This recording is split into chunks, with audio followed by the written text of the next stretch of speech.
성경에는 하나님 앞에 버림받은 사람도 많아요. 그리고 또 하나님 앞에 쓰임받은 사람들이 많아요. 근데 하나님 앞에 정말 중요하게 쓰임받아서 후대들에게 정말 귀한 믿음의 발자취를 남겨서, 그리고 믿음의 본이 돼가지고 축복을 남겨놓은 사랑의 흔적을 남긴 사람들이 있습니다. 자, 이런 사람들이 있는데, 그러면 이 성경에서 나오는 말씀들에 나오는 쭉 보게 되면 하나님께 쓰임받은 사람들의 특징이 있어요. 그 특징이 뭐냐? 그것은 바로 전부 다 하나님이 직접적으로 차출하셨다는 거예요. 부르셨다는 거죠.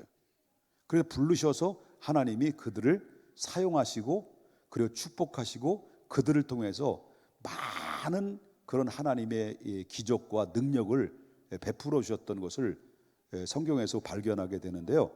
여기서 하나님께로부터 쓰임받은 사람들이 많이 있지만, 그 중에 오늘 헌신 예배를 통해서 대표적인 사람, 구약의 인물과 신약의 인물 딱 세 사람만 꼽는다고 한다면, 바로 뭐냐면 구약성에 제일 많이 하나님께로부터 쓰임받은 사람이 모세라고 할 수 있겠죠. 또 신약에서는 바울 사도와 베드로라고 볼 수가 있습니다. 이렇게 하나님께로부터 쓰임 받았는데, 근데 이 세 사람의, 구약의 사람 모세나 신약의 사람 바울이나 베드로는 하나님 앞에 쓰임을 받았는데 전부 다 특징이 하나님이 직접적으로 콜링하셨다는 거예요. 부르셨다는 거예요. 이게 특징입니다. 그래서 그들을 사용하셔가지고 그들을 통해서 모든 복음이 전 세계에 그 복음화가 될 수 있는 그런 놀라운 역사를 이루게 됐고, 오늘날 후대들에게 복음이 능력이 이루어지게 하시고, 그리고 각 가정마다 복음이 들어가서 이 안에서 건강한 가정을 이룰 수 있도록 하셨던 그 발판을 이들을 통해서 이루어놨던 사건들을 좀 많이 보게 됩니다.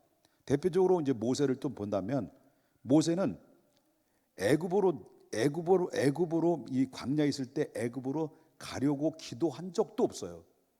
그리고 민족의 지도자가 되게 해달라고 이 사람은 어렸을 때부터 하나님 앞에 기도한 적도 없어요. 그냥 하나님께서 전적으로 부르셨고, 전적인 은혜로 이 모세를 부르시고 그냥 사용을 하셨다라고 하는 것을 우리가 보게 되고요. 바울도 마찬가지, 신약의 바울도 마찬가지죠. 바울도 꿈에도 이 사람은 예수를 믿을 생각이 없었던 사람이에요. 아예 예수 그리스도를 믿는 사람들을 다 잡아다 죽일 만큼 분노에 가득 찼던 사람이기 때문에 이 사람은 또한 단 한 번도 자기가 선교사가 되겠다라고 기도한 적도 없어요. 그래서 도리어 예수 믿는 사람들을 다 잡아다 죽이고 핍박을 하고, 그리고 예수 그리스도의 교회를 무너뜨리는 그 일에 앞장섰던 사람이죠. 그런데 하나님께서 이 다메섹에서 이 바울을, 예수 그리스도께서는 부활하셔서, 부활하신 주님이 그 바울에게 빛 가운데, 강렬한 빛 가운데 나타나신 거예요. 그 자리에서 꼬꾸라졌죠. 그리고 꼬꾸라지면서 소경이 됐죠. 눈이 안 보이게 됐죠. 그러면서 예수님께서 사울아 사울아라고 불러요. 누구십니까? 라고 했을 때, 나는 네가 핍박하는 예수다 라고 하시고, 그리고 사도행전 9장 15절에 보니까 뭐라고 말하냐면, 주께서 이르시되 가라, 이 사람은 내 이름을 이방인과 임금들과 이스라엘 자손들에게 전하라고 하기 위해서 택한 나의 그릇이다. 아나니아를 보내면서 저를 가서 바로 다메섹에 저가 눈이 멀어서 쓰러져 있는데 너 아나니아 가서 그를 안수해서 이를 고쳐라.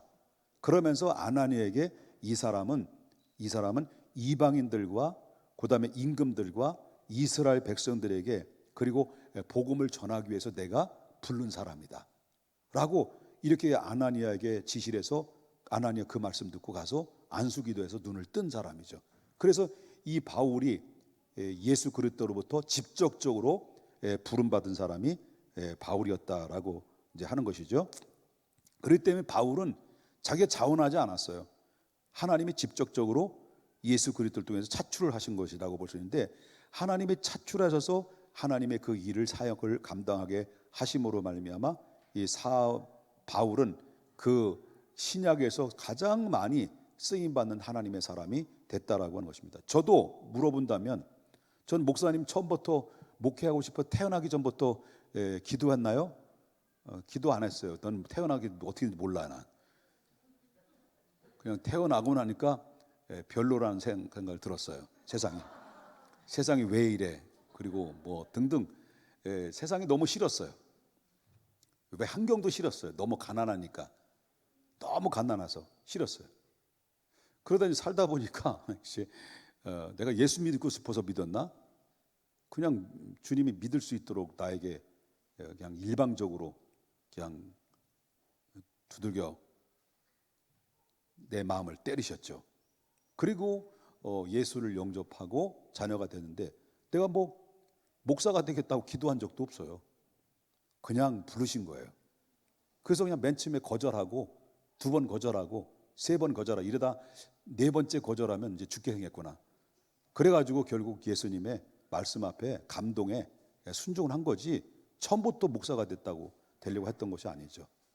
자, 그러니까 모세도 바울 사도도 처음부터 선교사가 되겠다고 한 것도 아니고 이스라엘 지도자가 되는 것도 아닌데, 하나님이 뜻이 계셔서 그를 부르셔서 이스라엘 지도자가 됐고, 그 다음에 이방인들에게 복음을 전하는 선교사로 하나님이 삼으셨다라고 하는 겁니다. 그리고 오늘 본문에 나오는 주인공이 딴 사람이 있다면 그 사람이 누굴까요? 베드로죠. 자, 베드로는, 이 사람은 어떤 사람이에요? 어부예요. 어부고 정말 이 베드로도 단 한 번도 그 마음속에 예수님의 제자가 되고 싶어서 기도한 적도 없고 자기 스스로 예수님께 찾아간 적도 없었던 사람이에요.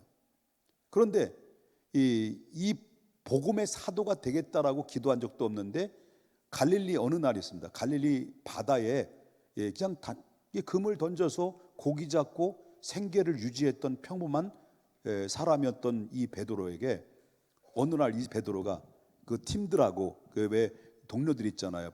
베드로 그 동생의 안드레고, 그다음에 야고보와 요한은 또 형제고, 이 4명의 가장 가까운 이웃 친구들이잖아요.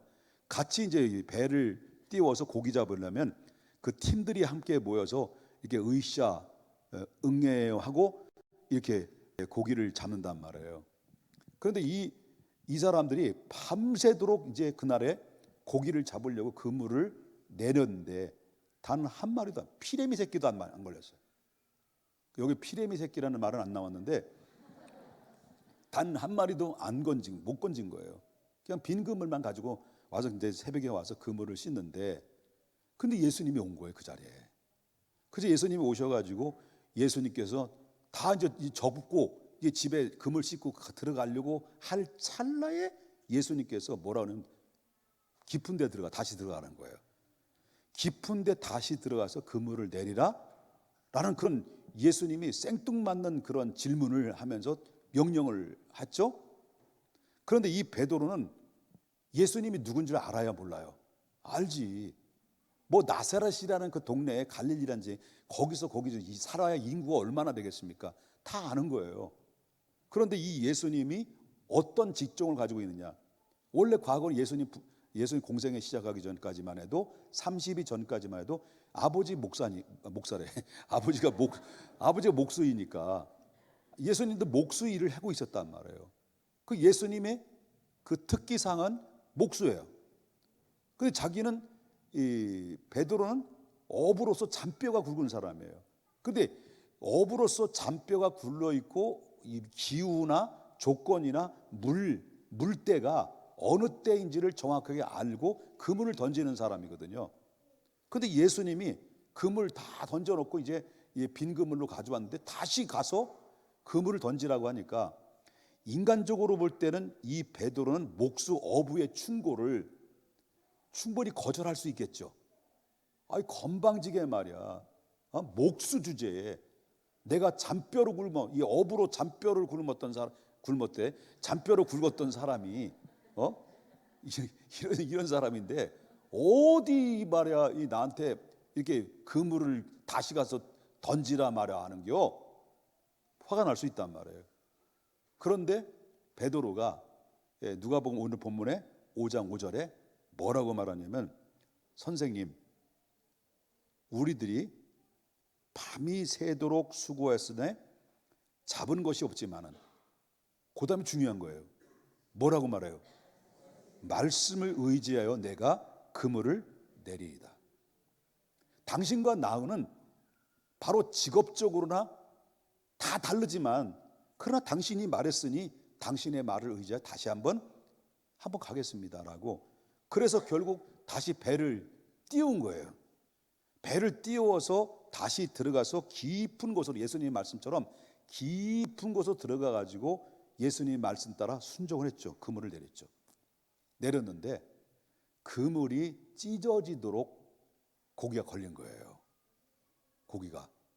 그래가지고 주변 사람들 불러가지고 그 그물에서 건졌던 고기를 배에다 다 실었는데 2배가 되는데 2배가 전부 다 가라앉을 정도로 이렇게 기적 같은 역사가 일어난 거죠. 베드로 입장에서 볼 때는 밤새도록 잡았단 말이야. 근데 한 마리도, 피리미 새끼도 한 마리 안 걸렸는데 예수님의 말씀에 순종하니까 그 고기가 2배에 가득 채 무너진 게 아니라 주저앉을 정도까지 채워졌단 말이에요. 이거는 베드로 입장에서 볼 때는, 이거는 인간으로서는, 인간의 방법과 상식으로는 도저히 이해가 안 되는 거죠. 기적 아니면 불가능한 거예요. 이 어부의 입장, 전문사는 기적 아니면 불가능한 것이고, 이거는 전능성을 가지고 있는 어떤 신적인 능력이 아니면 불가능하다는 것을 베드로는 아는 거죠. 그래서 주여 나를 떠나소서 내가 죄인입니다라고 그때 고백했던 이유가 너무 두려운 거예요, 이분이 예수님에 대해서. 자, 그럴 때 예수님이 뭐라고 말씀하시냐면 10절에 보니까, 오늘 본문에 10절에 보니까 세베대 아들로서 시몬 베드로의 시몬 베드로 동업자, 여기 좀 넘어가, 읽어보겠습니다. 세베대 아들로서 시몬의 동업자인 야고보와 요한도 뭐예요? 놀래 불었단 말이에요. 놀래 불었어요. 예수께서 시몬에게 이제 물어봐요. 시몬에게 이르시되 뭐라는 거예요? 지금 베드로는 지금 떨고 있는 거예요? 떨고 있는 거예요? 왜 떨었을까? 예수님이, 이분은 분명히 하나님의 아들이다라는 것을 이들은 직감한 거죠. 이거 인간의 힘으로, 상식으로는 어부의 잔뼈가 굵었던 이런 삶을 살았던 경험으로 볼 때는 예수님이 이렇게 행했던 것은 사람으로 할 수 있는 건 아니다. 그렇게 받아들인 거죠. 그 두려운 거예요. 그럴 때 두려워하지 마라. 그 다음에 뭐라고 말하냐면, 이후로는 내가 뭘 취한다는 거죠? 사람을 취하리라. 그때 부르신 거예요.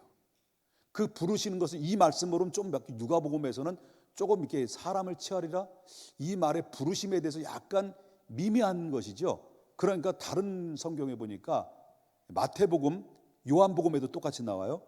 요한복음의 4장, 마태복음 4장 19절에 제가 읽어드립니다.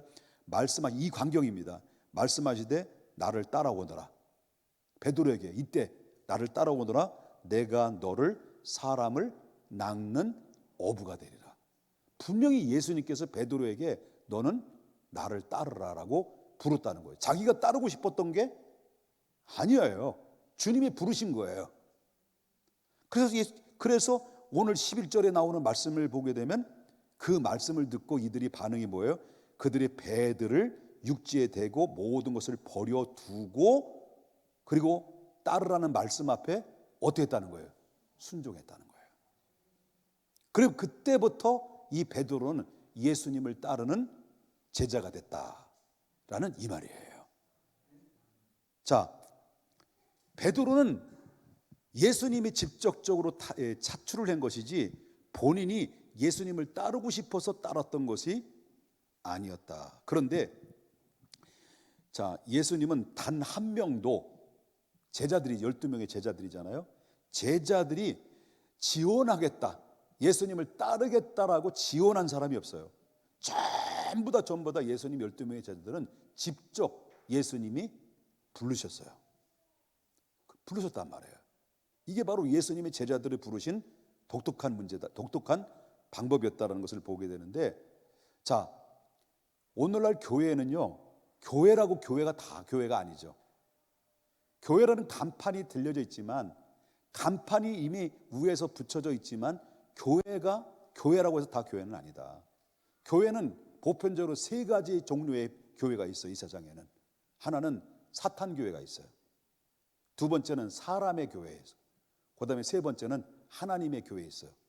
하나님의 교회가 어디 있냐면 저 비전동에 배다리 방죽 그 안상홍 증인의 그 장길자 그 누나, 그분이 하나님이래야.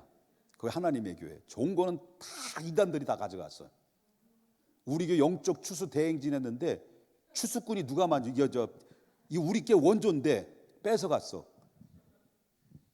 그러니까 이 교회, 이 세상에는 아까도 말했죠. 세 교회가 존재한다. 사탄의 교회, 그 다음에 사람의 교회, 그 다음에 무슨 교회? 배다리 방죽, 하나님의 교회가 있다는 거예요. 그러면 여러분, 오늘날 사탄의 교회가 진짜 사탄의 교회가 있냐? 있을까 없을까요? 있어요. 정말 있어요. 세계 곳곳마다 정말 사탄을 숭배하는 그런 교회들이 있는데, 특별히 여러분 잘 알다시피 미국이라는 나라도 있어요. 미국이라는 나라가 LA에서 그리고 이 신디에고를 가는 중간 사이에, 저는 안 가봐서 확인을 안 해봤죠. 이미 정보에 의해서 제가 여러분들 제공하는데, 그 LA에서 신디에고로 가는 중간 사이에 이런 이 사탄의 교회들이 거기에 우글거린다는 거예요. 많다는 거예요. 그 지역이 어떤 지역인지 잘 모르겠습니다만은, 그런데 거기에 자리 잡고 사는데 사탄이 하는 일을 그들은 모여가지고 찬양을 하는 거예요. 사탄이는. 예수님 찬양 아니라 사탄님 찬양, 사탄님 찬양, 사탄님 찬양 합시. 이게 너무 길면 이게 사탄이 숭배하는 거, 사탄이 올 것 같아? 아니, 그럼 안 돼. 나사로 예수 이름으로 떠나갈지어다. 이렇게 사탄을 찬양하는 교회들이 있다는 거예요. 그래서 그 모이면 그들이 뭡니까? 또 뭐 어떻게 기도합니까? 목사들이 넘어지게 해주시옵소서.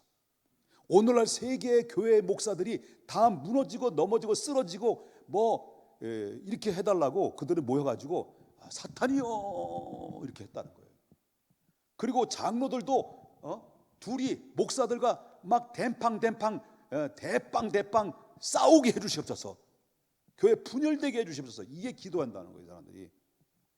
그리고 폭력을 자랑합니다. 그리고 교회들이 다 문을 닫게 해주시옵소서.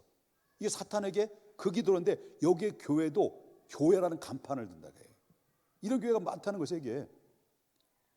그러면 두 번째, 사탄의 교회도 있지만 어떤 교회도 있을까요? 사람의 교회. 사람의 교회는 어떤 사람이 돈이 많아가지고 헌금을 왕창 한 거예요. 왕창 해가지고 교회를 졌어.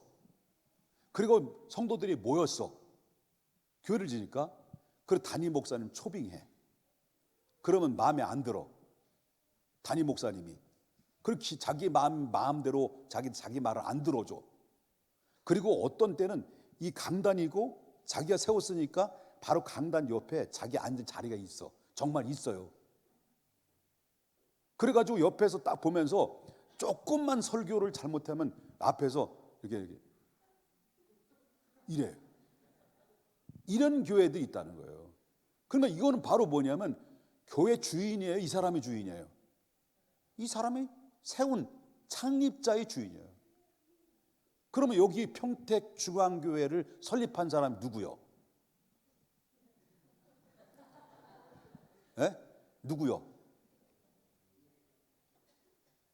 아유, 무서워하지 마라. 사람을 낚는 어부가 되리라. 누구요? 평택중앙교회 설립자 김목봉 목사지? 그럼 누가 주인이요? 내가 주인이요? 그렇게 할 수도 있을까 없을까요? 있어요. 얼마든지 영적으로 말씀으로 교묘하게 바꿔서 내가 교주의 역할을 해서 여러분들을 한눈에 사로잡아서 2천만 땡겨. 얼마든지 현혹해서 미혹할 수 있는, 충분히 해서 내 스타일대로 내가 원하는 데 이끌어 갈 수 있어요. 하나님이 원하는 게 아니에요. 교회에 많은 분들이 내가 성금을 많이 하고 또 직분이 장로라는, 미안하면 장로님 계시죠. 우리는 뭐 그런 분이 없지만 장로라는 직분이라는 것 때문에, 설립자라는 것 때문에 자기가 대빵이라고 생각하는 이 교만한 마음이 한국 교회를 무너뜨리게 만들고 교회를 병들게 만드는 원인이 되는 거예요.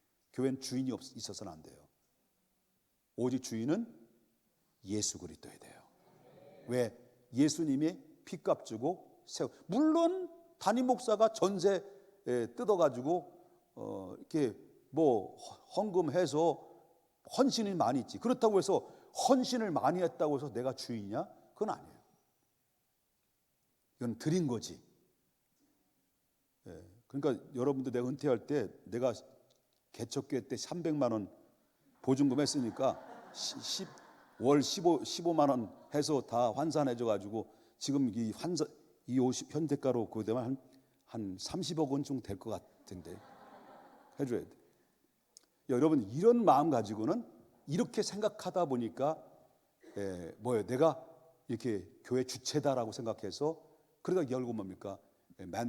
이 목회 말년에 깨끗하지 못하고 부끄럽게 교회가 분열되는 이런 사례들이 한두 건이 아니죠. 많아요. 그런데 사람의 교회가 있는가 하면 무슨 교회가 있다고? 하나님의 교회가 있다. 저기는 안상홍 하나님의 교회예요. 안상홍이 죽고 나니까 부인 장길자가 지가 하나님 된 거야. 그런 하나님의 교회는 가면 되겠어, 안 되겠어요? 안 되는 거지. 가면 기가 막혀. 여러분, 가면 아주 쫙 빼입은 사람이, 안내위원들이 딱 서가지고 일단 오면요, 데려가서 상세하게 교회 역사와 그리고 말이죠, 최고의 서비스를 최고로 해줘요. 말하는 이 VIP에서 IP예요, 여러분들은. 그래가지고 완전히 홀가닥 넘어가게 만드는 것이 이단들의 달콤한 유혹이에요. 처음엔 달콤한 거예요. 나중에는 독이 들은 거예요. 나를 망하게 하는 게. 이게 이단이에요. 자, 교회는 하나님의 교회가 있어요. 교회는 진실로 하나님의 교회가 돼야 되고요. 하나님께서는 그 교회를 위해서 하나님께서 한 사람 한 사람은 불러주신 거예요. 불러주시는데 구약에는 성경에 나오는 인물들만 부른 것이 아니라 오늘날 예수 그리스도께서 피값 주고 세워주셔서 주의 종의 하나님의 사명자로 불러주시고, 그리고 주의 종으로서 하나님 불러주셔서 이 종들을 통해서 교회를 세우게 하시고, 세워진 교회를 한 사람 한 사람 하나님의 말씀의 복음을 전하게 하고, 또 그 말씀을 듣는 자들이 마음을 열어서 하나님의 부름받아서 여러분들 한 분 한 분 모아진 분들이에요. 믿습니까? 그리고 여러분들이 이 자리에 앉은 것은 내가 스스로 왔다고 하고 스스로 믿었다고 하지만은 하나님의 은혜가 아니면 안 된다는 거지. 하나님 부르신 거예요. 이걸 우리가 믿어야 된다라고 하는 것입니다. 그래서 우리가 교회도 하나님의 부르심. 누구든지 누구를 차출하든지 하나님이 직접적으로 차출하셔서 이렇게 하나님 앞에 사용되는데, 그럼 사용하시는 분들이 대부분 하나님 앞에 부름받았다고 쓰임받는 것은 아니죠. 부름받은 것은 하나님 부르셨지만 이제 반응은 쓰임받는 데 있어서 주인공이 되는 것은 내가 어떻게 하느냐에 따라서 내가 반응을 보일 때 쓰임받는 거예요. 아멘입니까? 그러면 어떤 사람이 하나님 앞에 쓰임받느냐? 대부분 쓰임받는 사람이 세 종류의 사람인데, 하나는 순종의 사람, 복종의 사람, 맹종의 사람이에요. 그러면 바로 이 기쁨의, 순종의 사람은 기쁨으로 따르는 거예요. 복종의 사람은 하기 싫어도 따르는 거예요.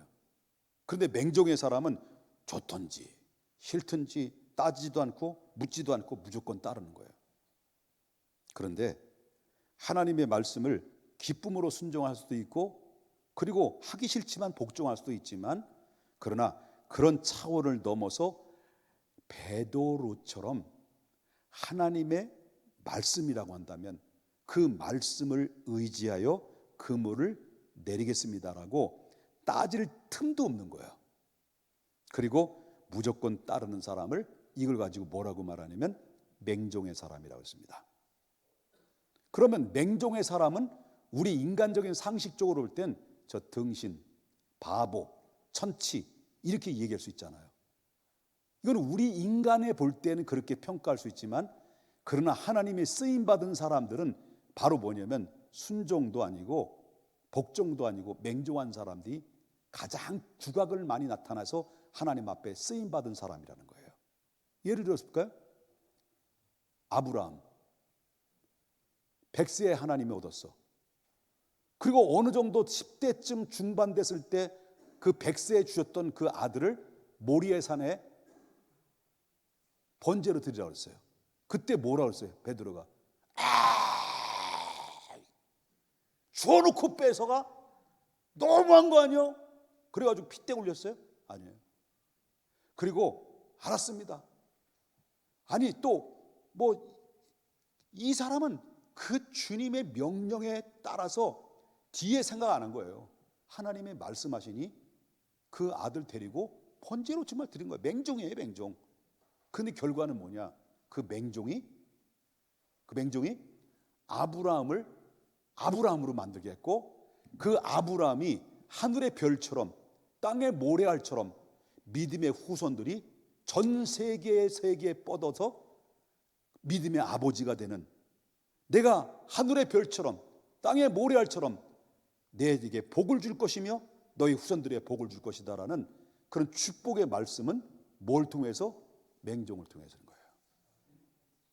내가 생각이 없는 거예요. 따지지 않는 거예요. 왜?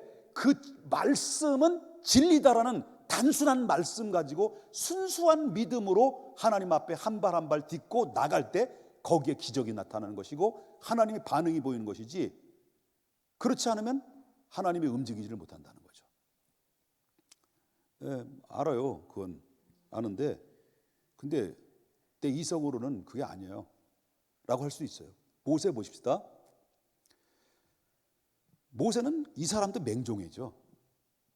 자, 홍해를 앞에 놨을 때 하나님이 뭐래요? 지팡이를 들고 있어라.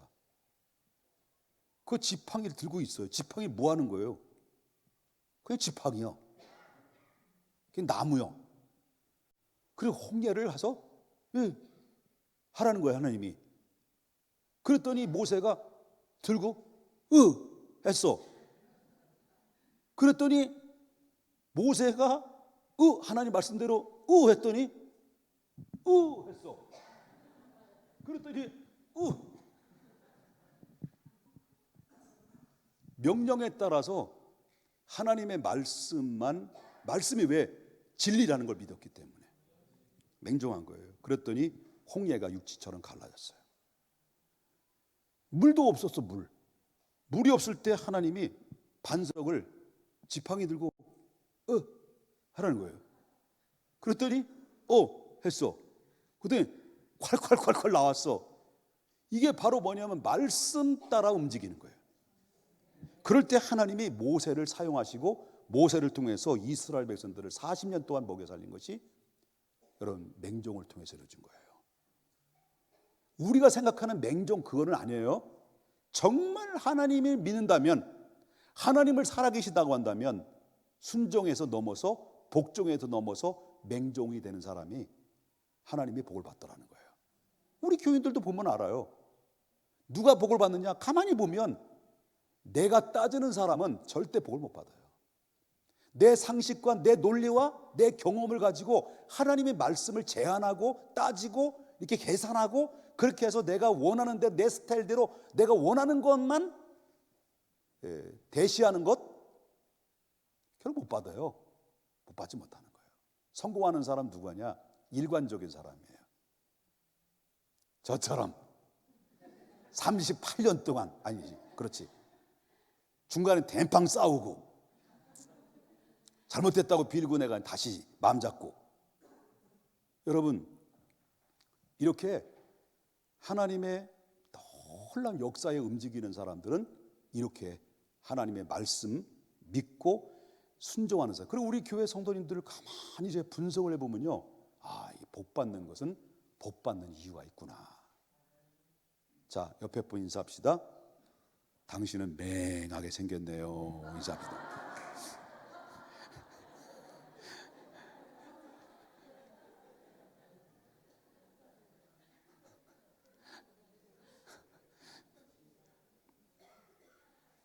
그만큼 하나님께 순수한 믿음을 가져라, 그런 얘기예요. 하나님은 순수한 사람을 좋아한다. 겸손한 사람. 자, 그뿐만 아니죠. 아까도 금 전에 그 뭐 또 얘기할까? 헌신 예배 더 끝내 여기서 그만해도 되겠죠? 베드로 맹종, 그다음에 바울 사도 맹종, 예? 우리 황인혜 집사님도 맹종. 여기 분들 다, 여러분 다 맹해야 돼. 그 옆에 따라서 합시다. 맹. 그래요. 그래야 하나님이 복 받는 거예요. 하나님이 이런 사람들이 결국은 사람들로부터 외면당하고 어리석게 보일지 모르지만 하나님은 이런 사람들을 세워서 사람들에게 쓰임 받게 하고 사람들을 위해 높임을 받게 해서 두각을 나타난다. 절대 내 자신과 경험과 판단과 논리와 상식을 뛰어넘어서 주의 말씀을 순수하게 따를 때 주님 내가 여기 있습니다.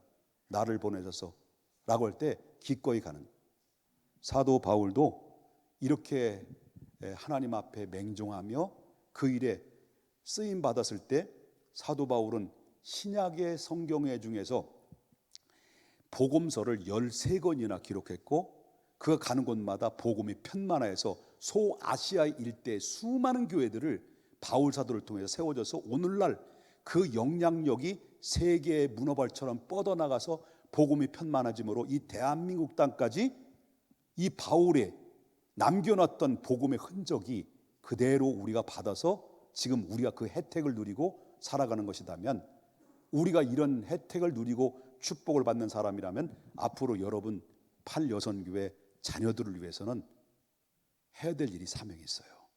그게 바로 뭐냐면 하나님 절대적인 제일 중심으로 살아야 돼요. 그래야 되는 거예요. 왜? 여러분들이 심지 않으면 내 자녀들에는 미래가 없는 거예요. 왜? 그만큼 웹 3.0 시대 그리고 4차 산업 시대에 이 아이들은요 엄청난 변화 속에 여러분 따라갈 수 있을 것 같아요? 못 따라가. 절대 못 따라가요. 지금 교회도 이제 아바타, 메타버스 이런 시대에 접어들면서 이 대체를 하지 않으면 안 되는 시대 속에 급변하는 시대 속에서 우리 이 아이들이 지금 나는 깜짝 놀랐어요. 요즘 말이 용어들이 엄청나게 얘들 좀 친해? 너 친다는 얘기 알아? 너 혜지자매 몰라 친다는 거? 여기 나이가 들었구나. 25이지? 25이니까 아직 나이가 많네. 25이면 요즘 10대들이 좀 하네? 요거를 좀 친해? 그런 말을 사용한다는 거예요. 그래서 요즘 내가 요거 가끔마다 친해 그래 얘는 못 알아듣더라고. 지금 언어도 바뀌어지고 사고 방식도 바뀌어지고 교회 스타일도 바뀌어지는 이때에 여러분 우리가 부모들이 지금 젊지만 여러분 5년 후에 여러분들 나이가 어떻게 돼? 30이잖아. 예?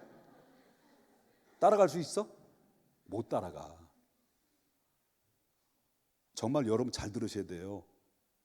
앞으로 5년? 10년?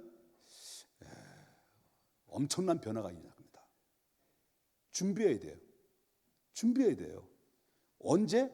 우리는 앞으로 5년이 아니라 10년을 준비해야 돼. 10년. 잘 들어요 청년들. 10년을 준비하지 않으면 도태돼요. 뒤처지게 돼 있어. 그렇기 때문에 끝난다는 게 벌써 이상하게 이상해. 뭐냐면 제가 왜 이런 말씀하냐면 그럼에도 불구하고 부족하지만 대체할 수 없지만 내 자녀들을 눈이 10개라도 그리고 손이 100개라도 내 자녀들 돌볼 수 있어요? 없어. 그러기 위해서는 영적인 사람, 맹종의 사람이 돼야 돼. 그럴 때 하나님께서 우리들 자녀를 지켜주시는 것은 내가 지켜주신 것이 아니라 하나님이 지켜준다는 거예요. 이거 알아야 돼요. 이 원리, 영적인 원리예요. 그 아버지 다윗이 하나님 앞에 올바로 섰으므로 솔로몬이 복을 받았고, 솔로몬은 아버지의 영향으로 축복을 된통받고 심지 않음으로 말미암아 자식들에게 저주를 남겨놨어요. 이거는 원리예요. 그래서 여러분 청년들이나 우리 1세대들 2세대들이나 우리 모두가 여러분 나이 먹었다고요? 아니에요. 앞으로 5년 10년을 준비하면서 지금 65세가 이상 되신 분들은요 몇 년을 더 준비해야 돼요? 예? 65세는 35년을 더 준비하고 살아야 돼. 왜? 100살까지 사시려면. 아니 그만 삽시다. 그만. 너무 많아. 아니, 너무 많은 것 같아. 아유, 징그럽다, 그죠? 그런데 윤정 집사님, 우리 100세까지 사시려고 그러죠? 70은 넘긴다. 아, 일단 넘기자. 예, 그래요. 우리 하나님은 살아계십니다. 내가 믿는 하나님, 김 목사가 믿는 하나님은 살아계신 것을 나 지금도 믿고 앞으로도 믿고 의지하고 살아가는데요. 하나님은 살아계시고 살아계신 하나님이 나는 하나님 앞에 드렸더니 하나님이 나에게 보상해 주시는 놀라운 역사들을 나는 반드시 여러분 5년 후에 10년 후에 여러분들을 기대하고 있고 우리 사랑하는 성도님들을 기대하고 청년들을 기대합니다.